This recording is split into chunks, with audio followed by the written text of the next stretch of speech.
In a dramatic turn of events, economic tensions between the United States and Canada have escalated once again. On April 2nd, 2025, former President Donald Trump, in a bold announcement, declared the implementation of a new wave of tariffs on Canadian imports. He called the day Liberation Day, claiming it would mark a renewed era of economic independence for the United States. Trump's statement was intended to signal strength, framing the tariffs as a defense of American workers and industries. However, the announcement immediately sent shockwaves across North America, especially north of the border.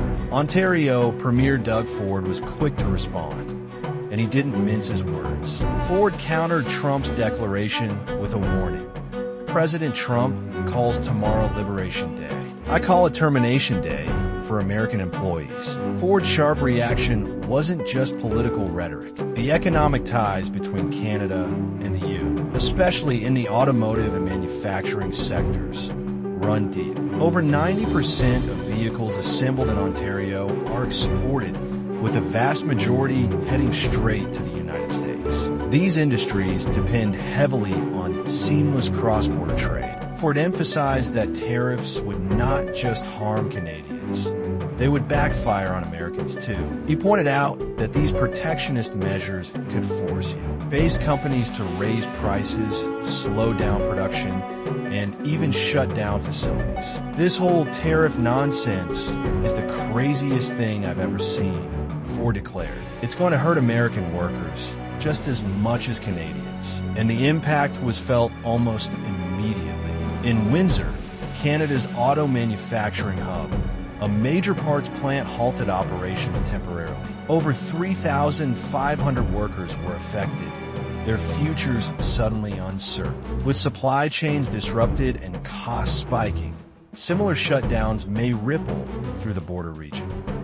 In retaliation, Canadian Prime Minister Mark Carney unveiled a series of counter-tariffs. Among them, a steep 25% tax on vehicles that don't meet the criteria for continental free trade agreements. Carney's government framed the move as a necessary measure to defend Canadian interests. These unjustified tariffs leave us no choice, said Carney. We will respond in kind to protect our workers and our economy. Doug Ford, known for his blunt style, highlighted the vulnerability of America's own supply chains. He argued that the tariffs would disrupt long-standing economic relationships and trigger layoffs on both sides of the border. He also drew attention to slumping consumer confidence in the EU, which he claimed was already being eroded by uncertainty and inflation. According to Ford, the added burden of tariffs would further discourage investment and job creation. American consumers are going to be hit with higher prices,